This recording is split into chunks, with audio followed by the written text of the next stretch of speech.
హాస్పిటల్లో ఈయన ఓపెన్గా మీడియా ముందు మరణ వాంగ్మూలం ఇచ్చిండు. నా చావుకు పొంగులేటి శ్రీనివాసరెడ్డి వీళ్ళందరూ చేయబట్టే నేను ఏ విధంగా పురుగుల మందు తాగుతున్నానని. ఇలా తెలంగాణ ప్రజలు తెలుసుకోవాల్సిన ఒక బొల్లు గగురు పొడిచే వెన్నులో చలి పుట్టించే విషయం ఏంటంటే ఇంతవరకు దీని మీద ఎఫ్ఐఆర్ కాలే. ఇంతవరకు దీని మీద ఎఫ్ఐఆర్ కాలేదు. ఇప్పుడు నేను ఇక్కడికి వచ్చే ముందే ఆ ఆర్మీ రవితో మాట్లాడినా, ఎఫ్ఐఆర్ అయిందా బాబు అంటే కాలేదు. ఎందుకు?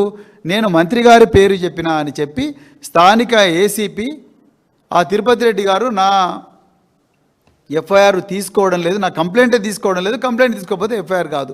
ఈయన హాస్పిటల్లో 7 రోజులు ట్రీట్మెంట్ జరిగింది ఇతనికి. ఆ ట్రీట్మెంట్ జరిగినప్పుడు ఒక మనిషి విషం తాగిండంటే ఆ విషాన్ని విరుగుడుకు రకరకాల మెడిసిన్స్ ఇస్తారు. ఆ ట్రీట్మెంట్ అంటే జరిగింది. ఎమ్మెల్సీ కూడా తీసుకొచ్చుకున్నాడు ఆయన. ఆ ఎమ్మెల్సీ ఆధారంగా కూడా ఎఫ్ఐఆర్ కాలేదు సార్. మరి మంత్రి గారి పేరుందని చెప్పి ఎవరు ఎఫ్ఐఆర్ చేయడం లేదు. పోలీసు వాళ్ళు అంటున్నారు నాకు పైనుంచి ప్రెషర్ ఉంది అందుకొరకు నేనేం చేయలేను అంటున్నారు. ఆ పైనుంచి ప్రెషర్ ఏంటి అంటే ఈ మాఫియా అనేది ఎంత డీప్గా పోయిందో మీరు అర్థం చేసుకోండి. కేవలం కాంట్రాక్ట్ల కోసం, కమిషన్ల కోసం, కాంట్రాక్టర్లకు రిలీజ్ చేయాల్సిన బిల్లులో 12% వాటా 20% వాటా ఏదైతుందో ఆ వాటాల కోసం మంత్రులందరూ కూడా బహిరంగ కొట్లాడుకుంటున్నారు. ఇక వీళ్ళు రాష్ట్రాన్ని రక్షిస్తారు. ఇలా అడ్లూరి లక్ష్మణ్ కుమార్ మంత్రి గారు, పొన్నం ప్రభాకర్ గారు వాళ్ళు కొట్లాడుకుంటున్నారు. అడ్లూరి లక్ష్మణ్ కుమారు, వివేకానంద్ వీళ్ళిద్దరు కొట్లాడుకుంటున్నారు. పొంగులేటి శ్రీనివాసరెడ్డి, వరంగల్లో ఉండే మంత్రి కొండా సురేఖ వాళ్ళు కొట్లాడుకుంటున్నారు. సీతక్క నియోజకవర్గంలో పొంగులేటికి ఏం పని సీతక్క మనుషులు అంటారు.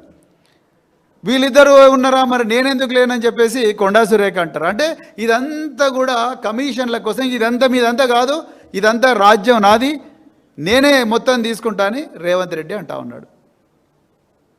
ఇలా రోహన్ రెడ్డి, ఇలా మీరు హైదరాబాదు, సైబరాబాదు, రాచకొండ కమిషనరేట్స్లో ఎవ్వరు కూడా భూమి ఓనరు సుఖంగా లేడు, ఎవ్వరు కూడా రియాల్టర్ సుఖంగా లేడు. ఎందుకంటే ఆర్ఆర్ ట్యాక్స్ అంటున్నారు. మరి ఈ ఆర్ఆర్ ట్యాక్స్ మీద ఇంటెలిజెన్స్ వాళ్ళు నిఘా పెడతలేరా? ఈ ఆర్ఆర్ ట్యాక్స్ వెనకాల ఎవరున్నారు అనేది ఎవరు చూడడం లేదా?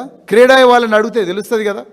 ఇవన్నీ ఏ గెస్ట్ హౌస్లలో ఈ పంచాయతీలు అడుగుతున్నాయి, ఎవరినైతే వాటి మీద నిఘా పెట్టొచ్చు కదా. తెలంగాణ భవన్ ముందర ఇంటెలిజెన్స్ పోలీసు వాళ్ళని పెట్టే బదులు అక్కడ పెట్టొచ్చు కదా. ఈ రోహన్ రెడ్డి గెస్ట్ హౌస్ దగ్గర, కొండలరెడ్డి గెస్ట్ హౌస్ దగ్గర, లేకపోతే తిరుపతి రెడ్డి గెస్ట్ హౌస్ దగ్గర, రేవంత్ రెడ్డికి ఇంకెవరెవరైతే ఉన్నారో ఎవరో ఫహీం కురేషో నయీం కురేషో ఆయన పేరు, ఆయన గెస్ట్ హౌస్ ముంగట, వీళ్ళందరి గెస్ట్ హౌస్ల ముంగట పెట్టాలి కదా. మొన్న ఈనాడు, సాక్షాత్తు ఈనాడు పేపర్లో ఒక డీసీపీ, తర్వాత ఇంకొక అగ్రనాయకుడు ఈ ముగ్గురు కలిసి పెద్ద ఎత్తున రియల్ ఎస్టేట్ దందా జరుపుతున్నారు. ఈనాడు దినపత్రికలో ఓపెన్గా వచ్చినా కూడా ఇంతవరకు ఆ డీసీపీలను ట్రాన్స్ఫర్ చేయలేదు. ఇప్పుడు వాళ్ళకే చెప్పి మీరు మమ్మల్ని జూబ్లీహిల్స్ ఎలక్షన్లో గెలిపించండి అంటున్నారు. ఇంత దారుణం జరుగుతూ ఉన్నది గవర్నమెంట్లో. ఒక్కరు కూడా పాలన మీద దృష్టి సారిస్తలేరు. ఇవాళ మేము పొద్దున్నే వస్తుంటే కల్వకుర్తిలో గత వారం రోజుల నుంచి పాఠశాలల్లో పిల్లలు తినే అన్నం వండక పిల్లలు, హెడ్ మాస్టరు, టీచర్ అందరు కలిసి అన్నం వండుతున్నారు. కుక్కులు వీళ్ళందరూ వెళ్ళిపోయినారు ఎందుకంటే మాకు జీతాలు రావట్లేదని. గురుకుల పాఠశాలల్లో, సంక్షేమ పాఠశాలల్లో గత 5 నెలల నుంచి ఎంప్లాయీస్కి జీతాలు లేవు. మిషన్ భగీరథలో 6 నెలల నుంచి, ఈ తెలంగాణకు తాగునీరు అందించే మిషన్ భగీరథలో 6 నెలల నుండి ఉద్యోగస్తులకు జీతాలు లేవు. 6 నెలల నుంచి లేవు. ఒక ఉద్యోగస్తుడు, గాంధీ అనే ఉద్యోగస్తుడు ఖమ్మంలో సూసైడ్ చేసుకుంటే అప్పుడు 1 నెల జీతం ఇచ్చిండ్రు, 1 నెల జీతం ఇచ్చిండ్రు. ప్రతి చోట కూడా ఉద్యోగస్తులకు జీతాలు లేవు. వస్తే కూడా 3వ రోజు, 4వ రోజు, 5వ రోజు ఇంకా పార్ట్ టైము కాంట్రాక్ట్ల గురించి ఎవరు పట్టించుకుంటలేరు. ఇది పరిస్థితి. మరి వాటి గురించి చూడాల్సిన, ఇలా చాలా చోట్ల ఇంటర్మీడియట్కు ఇప్పటికి కూడా చాలా చోట్ల పుస్తకాలు రాలే. ఈ రోజు కూడా గురుకుల పాఠశాలల్లో టెక్స్ట్ బుక్స్ రాలేదని చెప్పి విద్యార్థులు రోడ్డు ఎక్కిండ్రు. మాకు తిండి జరగలేదని చెప్పి విద్యార్థులు రోడ్డు ఎక్కుతున్నారు. నిన్నగాక మొన్న హుస్నాబాద్లో ఒక విద్యార్థి సూసైడ్ చేసుకుని ఇప్పటివరకు 108 మంది విద్యార్థులు సూసైడ్ చేసుకున్నారు. వాటి గురించి పాలన సమీక్ష ఇవన్నీ జరగాలి కదా. అది చేయకుండా దక్కన్ సిమెంట్లో ఎంత పర్సెంటేజ్, పొల్యూషన్ కంట్రోల్ బోర్డు కంపెనీలకు నోటీస్ ఇస్తున్నది. నిజానికి అది పొల్యూషన్ కంట్రోల్ బోర్డు కాదు, పైసల కలెక్షన్ బోర్డు. ఇది 100% ఆ pollution control board Konda Surekha గారి మంత్రివర్గంలో ఉన్నది. పైసల కలెక్షన్ బోర్డు నోటీస్ ఇవ్వాలి, తర్వాత వెనక నుంచి పైసలు తీసుకోవాలి. ఈ ఓఎస్డీల వ్యవస్థ అంతా కూడా ఇట్లనే ఉన్నది. ఓఎస్డీలు అందరినీ కూడా తీసుకొచ్చి మనకు ఇవి ఓఎస్డీలు అందరూ కూడా ఈ దందలు చేయాలి. ఇప్పుడు రోహన్ రెడ్డి సుమంత్ వ్యవహారం ఎట్లుందో అట్లనే ఉంది. కేవలం కొండా సురేఖ గారి విషయంలో ఇది బయటపడ్డది, కానీ రోజు జరుగుతున్నది ఇది. రేవంత్ రెడ్డి గారికి కూడా ఒక కోటరీ ఉన్నది. ఈ కోటరీ రోజు చేసే ఒక జిహెచ్ఎంసీ ఒకటి చూస్తారు, రాచకొండ కమిషనరేట్ ఒకటి చూస్తారు, అదేవిధంగా సైబరాబాద్ కమిషనరేట్ ఒకటి చూస్తారు, అదేవిధంగా హైదరాబాద్ కమిషనరేట్ ఒకటి చూస్తున్నారు. మరి ఏం చేస్తున్నారు పోలీసులు? ఏమనంటే మళ్ళీ అటెన్షన్ డైవర్షన్, ఇది కాదంటే ఇంకో కుంభకోణం, ఇంకొక వ్యవహారం చేసి బీఆర్ఎస్ మీద బట్ట కాల్చి మీద వేయడం, ఇవే చేస్తున్నారు. నిజంగా పాలన చేయడం లేదు. అందుకొరకే మేము అర్జెంటుగా ఈ మంత్రివర్గాన్ని, కొండా సురేఖనే కాదు చాలామంది మంత్రులు కూడా ఈ విధంగా కుంభకోణాల్లో పాల్పడుతున్నారు. అందరి దగ్గర నుంచి బలవంతంగా వసూలు చేస్తున్నారు.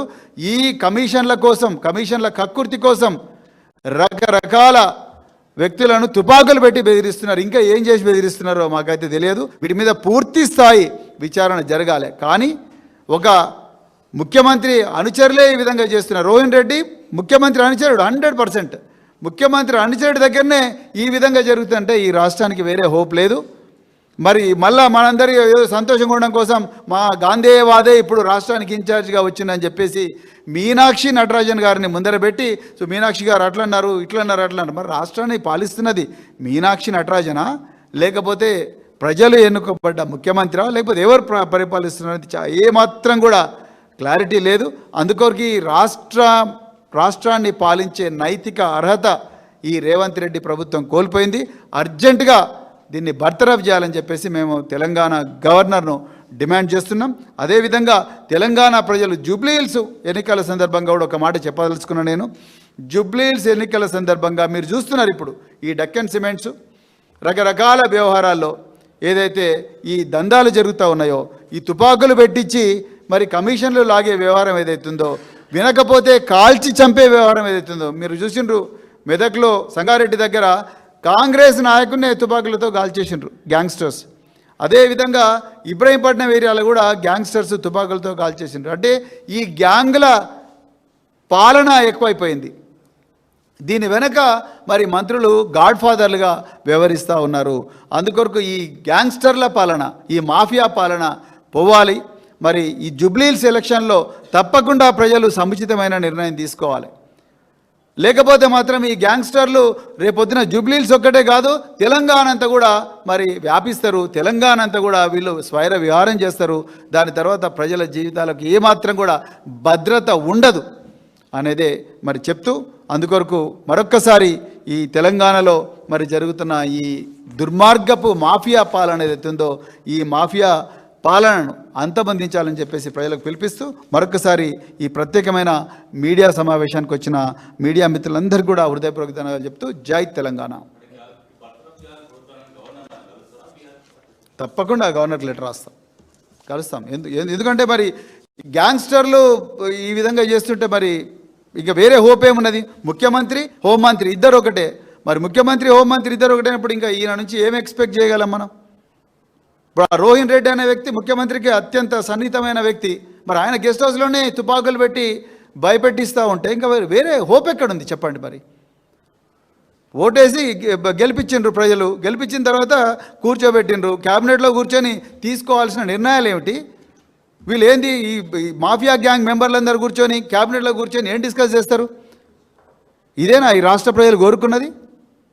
నీకెంత నాకెంత అనే వాటాల కోసం కొట్లాట జరుగుతూ ఉన్నది ఇక్కడ. క్యాబినెట్ ఏమున్నది? క్యాబినెట్ అందరూ కలిసి సామూహికంగా రాజీనామా చేయండి, మా చేతిని అయితే లేదు రాష్ట్రాన్ని పరిపాలించడానికే, మేమంతా గ్యాంగ్స్టర్లము, మమ్మల్ని దయచేసి క్షమించండి అని చెప్పి అందరు కలిసి సామూహికంగా గవర్నర్ దగ్గరకు పోయి రాజీనామా సమర్పించాలని నేను ఇవాళ డిమాండ్ చేస్తున్నాను. Thank you very much. జై తెలంగాణ. అదే చెప్తున్నా, చాలా మంచి ప్రశ్న అడిగారు సతీష్ గారు. నేను కూడా అదే చెప్తున్నా. రేవంత్ రెడ్డి గారి కాల్ డీటెయిల్స్ తీయాలి.